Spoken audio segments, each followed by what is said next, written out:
Hello guys, welcome to chapter 2, types of research part 2.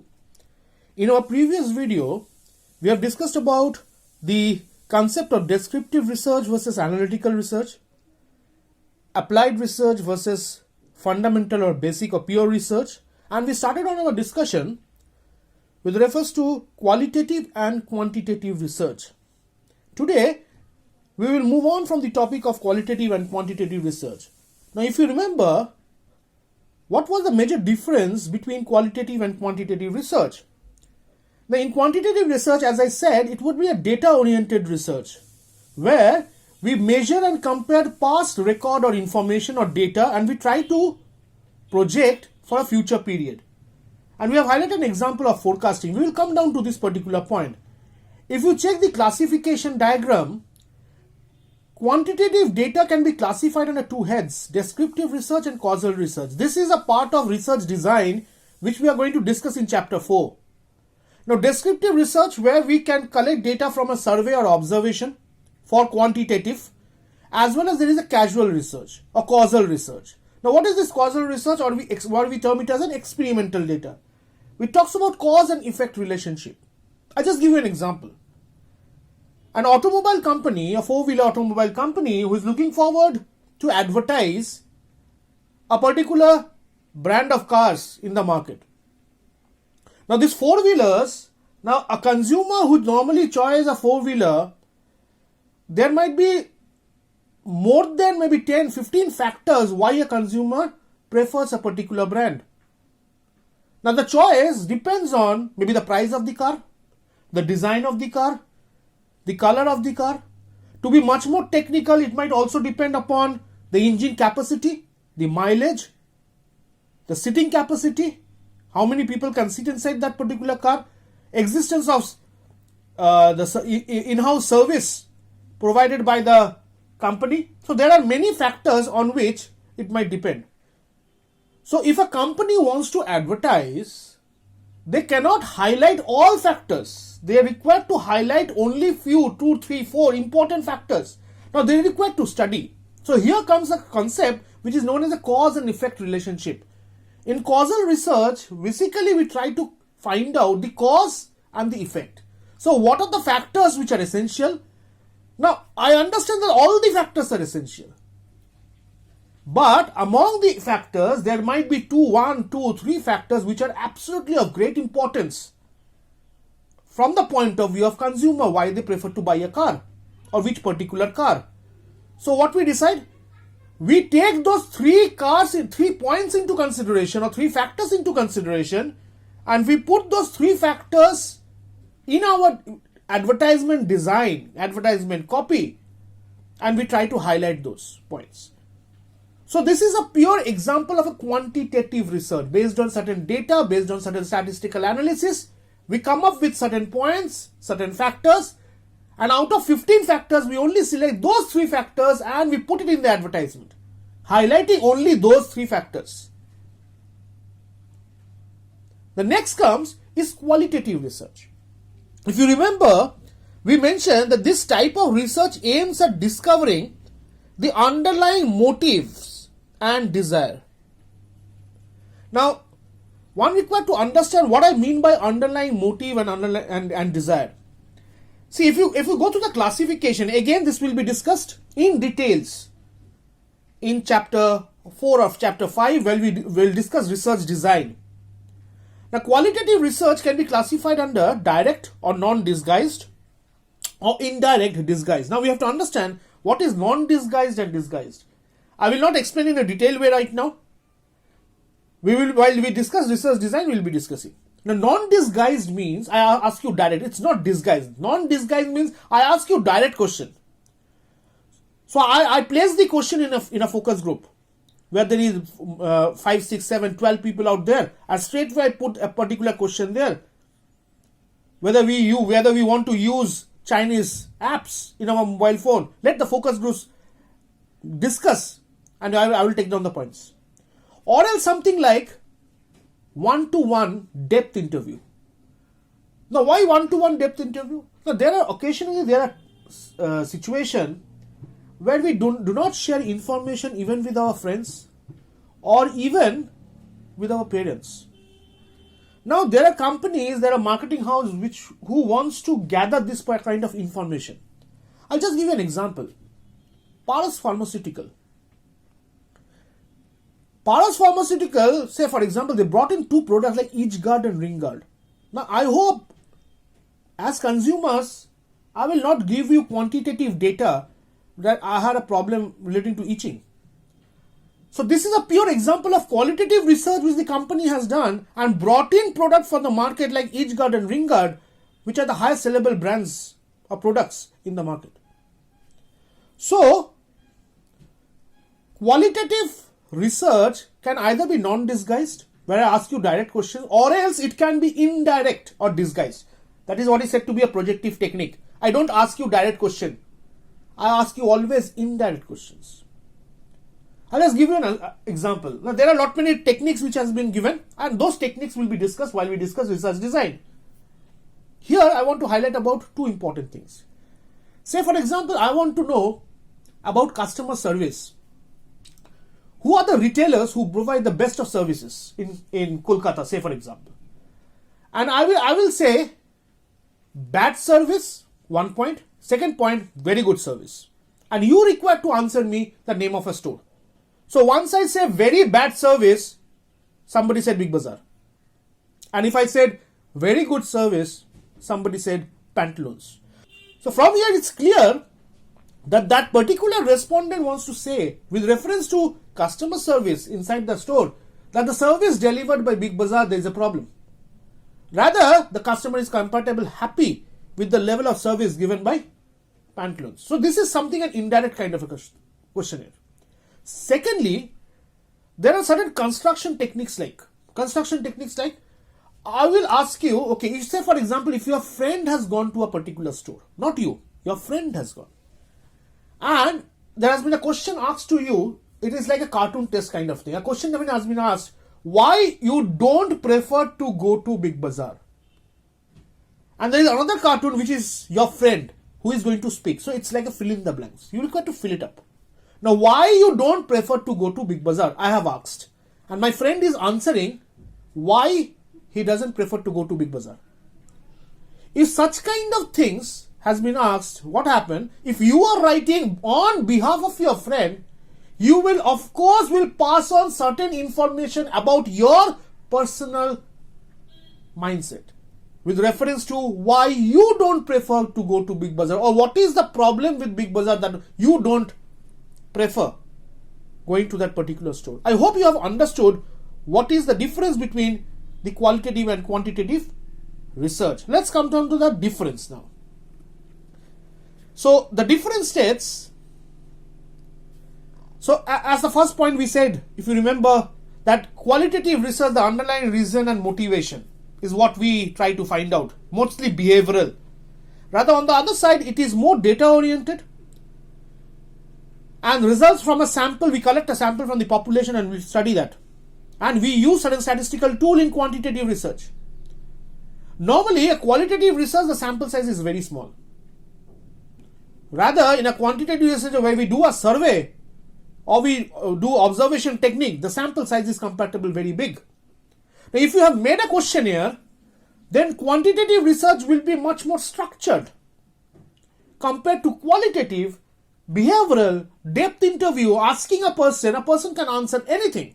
It's open-ended. So it's only unstructured.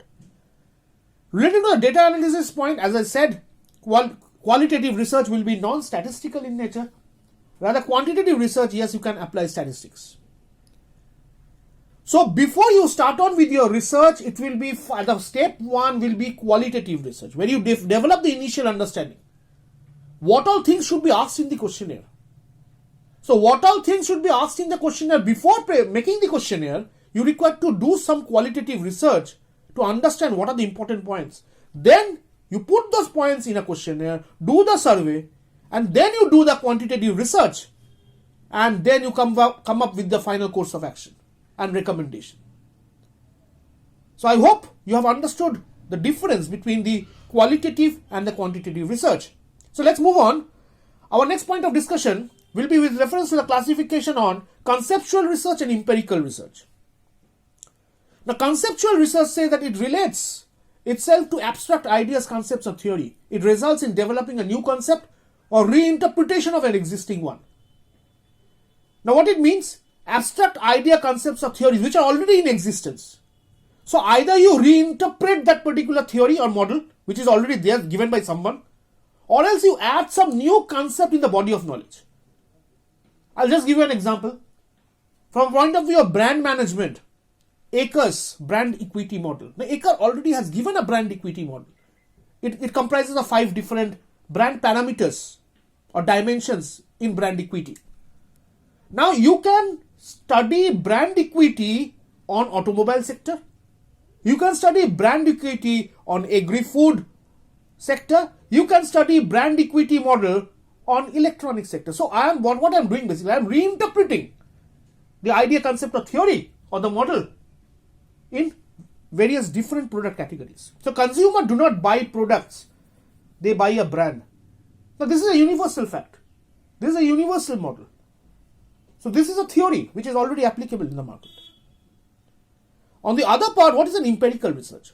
It relies on experience, observation, and it develops a hypothesis and proves that the hypothesis may be through observation and experiments. So you can understand this is a part of quantitative research also.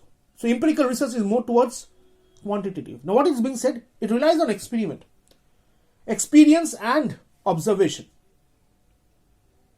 What it means? Now, experience, observation, and it develops a hypothesis. We will call it to the first point. What is a hypothesis? Now, hypothesis, say for example, it's being said that the success of private brand or manufacturer brand in India's organized retail industry. Now, if you perceive in your research that consumer prefer private brand as well as manufacturer brands in a retail store, so there is as such no difference in the buying pattern or buying preference of consumer who prefers to buy a private brand or a manufacturer's brand from a retail store. Private brands are in-store brands of a retailer. Manufactured brands, you are aware of, being manufactured by the organization, whoever company, and the retailing is done by the retailers. So my question is that I perceive, as per my assumption in my story, in my research, that consumers normally, if you check their buying interest or buying habit, my hypothesis is that there is as such no difference between private brand or manufacturer brand in terms of brand selection. But I require to test this hypothesis and prove this hypothesis via observation, via experiments. How experiments? I've done a survey, I've collected data. Let's put certain statistical tools in it. Let me make some experiments and let me come back with some empirical results. If my null hypothesis, there are two. One is null hypothesis, one is alternative hypothesis. If you have studied statistics, if my null hypothesis is true, finally, if it comes down to my null hypothesis is true, then I am right. I said what? That the demand or preference of private brand and manufacturer brand is almost the same. But on the other side, if my null hypothesis is false, then there is some difference in the buying pattern or buying preference of private brands or manufacturer brands. So this is the difference between conceptual research and empirical research. In conceptual research, there is a model. Based on that model, the study is. Empirical research, where you test hypothesis, you made assumption, you test those hypotheses using some statistical or some experiments. The next term is one-time research or longitudinal research. Very clear. One-time research talks about a research which is carried on once in few years because of certain reasons. They did not need to do research regularly because the market is steady. It mostly happens with a business-to-business kind of scenario, where there is not much change happening with reference to taste and preference. Example can be an industrial product. Now, why I said specialized research organization outsourced? Please understand, I cannot have a team of research or research department who does research once in a blue moon. I mean to say once in few years. So it's preferred I outsource. And there are a lot many number of organization who normally does research. So I can easily outsource and get those data. On the other side, I have a longitudinal research where I require to do research at least 2-3 times in a year. Why we do? Because the market is quite volatile. There is a huge change in the taste and preference. There is severe change in technology. Let's talk about the mobile phone industry, the electronic industry, non-durable products, refrigerator, washing machine. So there are a huge amount of changes which are happening. Every 6 months, there is some new technology coming up. And there is a new product coming up in the market. So I have an in-house research development team who does such kind of work. So one-time research, 3-4 years, you do a research once within a time span of 3-4 years. And longitudinal research is regularly, maybe 2 to 3 times in a year, you do a research. Next, very simple, field research versus laboratory research. So field research talks about a research which is happening in the marketplace. So if you have a questionnaire and you're doing a survey, it will be mostly a field research. Companies also does such kind of sales promotion research on field. Like Vodafone Hutch, they did like Chota recharge, Chota credit for the prepaid segment. This was pure example of field research. A laboratory research will be on the other side and in-house research. You need to go to field. Like a recall and recognition test. Few consumers, loyal consumers has been asked to come to office. They have been shown at least 70 advertisement, where the brand name and the product not being shown in the advertisement. And those customers have been asked that can you recall which particular product this advertisement was. Now it was purely based on whether the consumer can recall, by seeing the advertisement can recall, okay, this is an advertisement of this particular brand from this particular company. So this kind of techniques can be laboratory research. So laboratory research, you can understand, even if you develop a questionnaire, you can do some text marketing kind of a thing. You can select a very small sample of 20 people and give the questionnaire to them, collect those questionnaires and to check that, okay, what kind of data you are getting before you go to somewhere around 500 samples. So this is an example of a field research and a laboratory research. We move on to the last concept, about the concept of scientific methods. Now, before moving into scientific method, we require to understand what is formal science and empirical science. Now, formal science is basically mathematical science. It's based on some axiomatic methods. Axiom means to say analytical truth. Now, what is analytical truth? Something which is already in existence. Logical and analytical terms like theorems. So mathematics is a part of formal science. Now what is empirical science? So what is formal science? So we know 1 plus 1 will be equal to 2. We know that's the addition rule. That's a part of formal science. Empirical science is science based on facts. It draws inspiration from maybe natural science. Natural science, it might include biology, physics, chemistry, astronomy, psychology, geology, anything. Now both formal science and empirical science taken together defines the scientific method. Now before moving into scientific method, there are essential 2 methods of obtaining knowledge. One we say as scientific method, which is the part and parcel of our story. Another is a non-scientific method. Now non-scientific method, this is the first method of gaining knowledge is through senses, experience, intuition. We occasionally we apply this senses, experience in gaining knowledge about a particular product. Some even gain knowledge through physical senses, sight, sound, sight. There are products design wise looks great. There are products like, say for example, sound. We occasionally say Sony as a brand, as a music system, sound wise, Sony is the best. Touch and feel, taste, smell for food products. So these are part of non-scientific method, where the knowledge is through senses. Now what is scientific method? The method of gaining knowledge is by learning, by reasoning. It is considered today to be the most reliable method of gaining knowledge. In contrast, with the scientific method, the validity of knowledge obtained by scientific method can be subject to testing. How we test? We test it using certain hypothesis. Now first, before coming down, we have to understand what is hypothesis.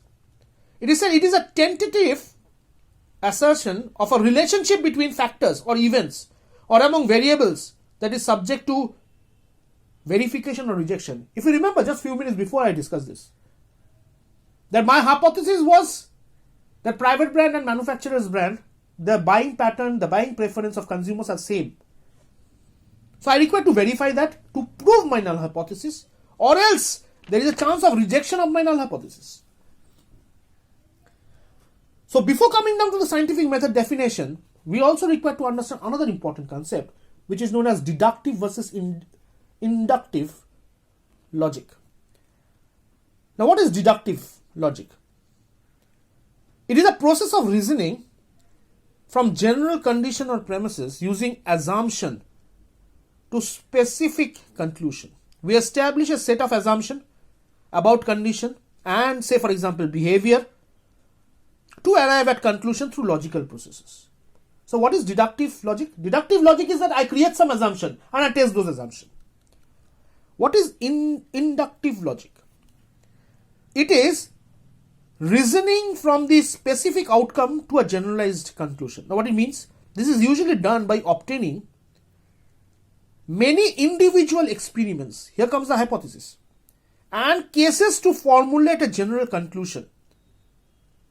So the inductive logic is reasoning, the inductive logic of reasoning is followed mostly in management and economic research. So what is the difference? Deductive logic is that you previously has fixed an assumption and you try to arrive at the conclusion. Inductive logic basically means that you do certain experience or experiments rather and cases to formulate a general conclusion. So if you take these two into consideration, it is said that it is one of, the definition says, it is one that uses hypothetical deductive method for developing laws and theories. Evolving a hypothesis inductively, that means I solve the hypothesis. What this means? Evolving hypothesis inductively and testing them deductively. What it means? Evolving hypothesis inductively means that I will use certain statistical tools, hypothesis, experiment to find out and test my deductive assumptions, which I previously has fixed before. So I hope you have understood the concept of what is scientific method. So we have completed this. In the next video, we will be discussing on the research process. Till then, thank you. Have a nice day.